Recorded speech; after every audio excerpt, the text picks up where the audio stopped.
नमस्कार, मैं हूं दिबांजलि मोइत्रा। साल 2019 का चुनाव सामने है, तो इस बार कांग्रेस चुनावी दांव चलते हुए न्यूनतम आय योजना यानी न्याय स्कीम लेकर आई है।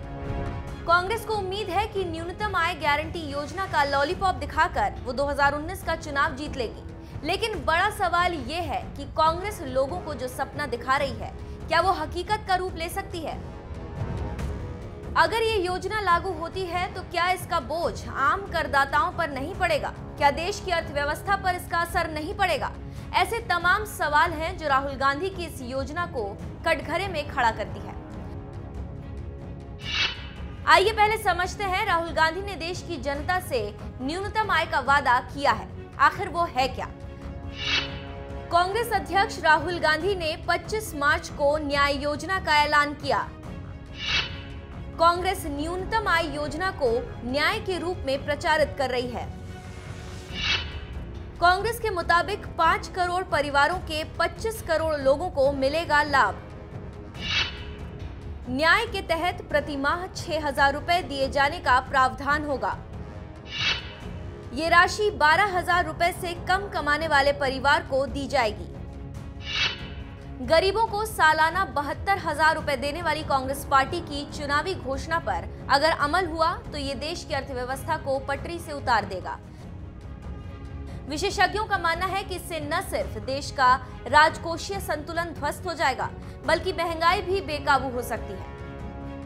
कांग्रेस की इस योजना के दायरे में 5 करोड़ परिवार आएंगे और इस पर सालाना 3,60,000 करोड़ रुपए खर्च होने का अनुमान है। विशेषज्ञों का मानना है कि इतने बड़े खर्चे के बाद सरकार का राजकोषीय घाटा 5% से ऊपर पहुंच जाएगा और महंगाई की दर में भी 1.5 से 2% की वृद्धि हो सकती है। वहीं बता दें, चालू वित्त वर्ष में सरकार ने कुल 27,84,200 करोड़ का बजट पेश किया था। यह अंतरिम बजट था। ऐसे में नई सरकार आएगी तो पूर्ण बजट पेश करेगी और अगर मौजूदा सरकारी योजनाओं के लिए आवंटित बजट में कटौती किए बिना न्याय योजना पर खर्च होने वाले 3,60,000 करोड़ को भी इस बजट में जोड़ देती है तो इससे बजट का आकार बढ़कर 31,44,000 करोड़ हो जाएगा। साथ ही राजकोषीय घाटा भी 7 लाख करोड़ से बढ़कर 10.5 लाख करोड़ से भी ज्यादा हो जाएगा। नीति आयोग के उपाध्यक्ष राजीव कुमार ने कांग्रेस की इस योजना पर कहा, कांग्रेस पहले भी ऐसा करती आई है। इस पैटर्न को कांग्रेस पुराने समय से इस्तेमाल करती रही है। 2008 में चिदम्बरम वित्तीय घाटे को 2.5% से बढ़ाकर 6% तक ले गए। ये घोषणा उसी पैटर्न पर आगे बढ़ने जैसा है। राहुल गांधी अर्थव्यवस्था पर पड़ने वाले इसके प्रभाव की चिंता किए बिना घोषणा कर बैठे। अगर ये स्कीम लागू होती है तो हम 4 कदम और पीछे चले जाएंगे। राजीव कुमार ने कांग्रेस की चुनावी योजना से भविष्य में होने वाले नुकसान के बारे में बताते हुए कहा कि इससे ऐसा हो सकता है कि वित्तीय घाटा बढ़कर 3.5% से बढ़कर 6% तक हो जाए। क्रेडिट रेटिंग एजेंसियां हमारी रेटिंग घटा दें, हमें बाहर से लोन न मिले। इसका नतीजा ये होगा कि लोग हमारे यहाँ निवेश करना रोक देंगे। जेएनयू की प्रोफेसर और विकास अर्थशास्त्री जयति घोष ने राहुल गांधी की न्याय योजना पर ही सवाल उठा दिया। साथ ही 5 चुनौतियों का भी जिक्र किया।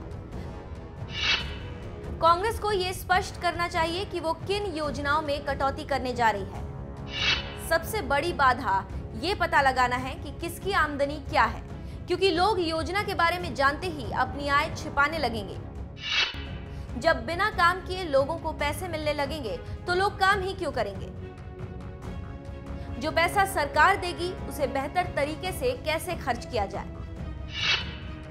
कांग्रेस ने इससे पहले इंदिरा गांधी के समय में भी गरीबी हटाओ का नारा दिया था, लेकिन उसके बाद से कांग्रेस कई बार सत्ता में तो आई, लेकिन गरीबी आज तक नहीं दूर हो पाई। और आज 2019 का चुनाव जीतने के लिए राहुल गांधी गरीबी मिटाओ का नारा दे रहे हैं। साल 2004 से 2014 तक राहुल सोनिया की इनकम में तो जबरदस्त इजाफा हुआ, लेकिन गरीबी उस वक्त भी नहीं दूर हो पाई। Today, Rahul Gandhi has announced minimum income guarantee scheme, 12,000 as the base limit and 72,000 yearly. I'm a little surprised, curious. I think Indira Gandhi has raised the slogan of Garibi Hatao, her grandmother, way back in 1971. We thought poverty had been removed, but nothing happened. And thereafter, you have seen what has happened thereafter. Rajiv Gandhi was the Prime Minister, his father. He said, I sent ₹1 from Delhi. In the village, only 15 naya paisa reaches. Whereas in Narendra Modi government, the entire money goes to the bank account.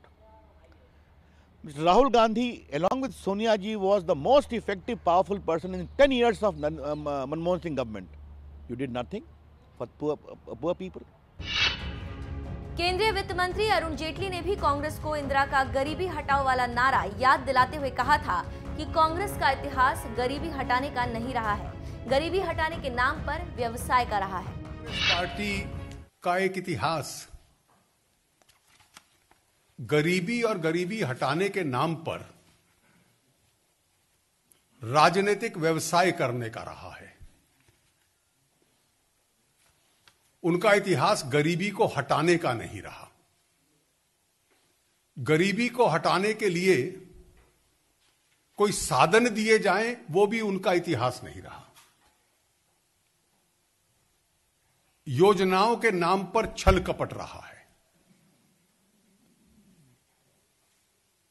पंडित जी के जमाने में विकास दर 3.5% थी, जो उनका आर्थिक model था, जिसको विश्व हमारा मखौल उड़ाता था और व्यंग के रूप में हमें कहता था कि ये हिंदू रेट ऑफ ग्रोथ है।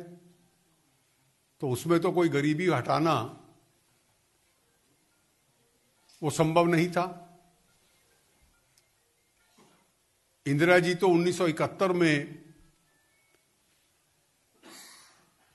गरीबी हटाने के नाम पर चुनाव जीती थी। गरीबी हटाओ उसका मुख्य नारा था, जो आज तक लोगों को स्मरण है। राजीव जी के कार्यकाल में तो विवाद ही चलते रहे, इसलिए बहुत कार्रवाई नहीं हो पाई। और कई बार अगर आप देखें तो 10 वर्ष के यूपीए के कार्यकाल में भी किस प्रकार से एक प्रकार से छल कपट धोखा ब्लफ होता था। आपको बता दें, राहुल गांधी अपने चुनावी वादे में जिस न्यूनतम आय योजना का जिक्र किया है वो कई बड़े देशों में फेल हो चुका है।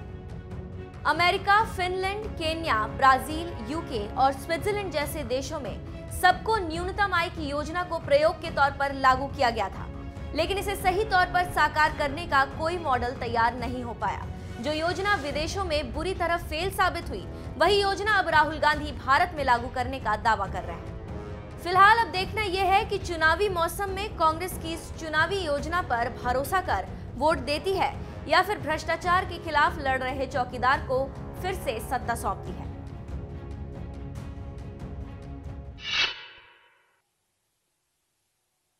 किस प्रकार से एक प्रकार से छल कपट धोखा ब्लफ होता था। लोन वेवर, जो सबसे पहले मदर स्कीम आई थी 2008 में, 70,000 करोड़ रुपए का हम ऋण माफ कर रहे हैं। वन टाइम एफर्ट, जीवन में एक बार 70,000 करोड़ का। हम तो पीएम किसान में 75,000 करोड़ प्रतिवर्ष देंगे। हम तो मनरेगा में 60,000 करोड़ प्रतिवर्ष दे रहे हैं। वन टाइम स्टेप ऑफ 70,000 दिया कितना? 52,000। और सीएजी ने कहा दिया किसको? एक बड़ा अंश दिल्ली के व्यापारियों को मिल गया। आज भी अगर आप देखें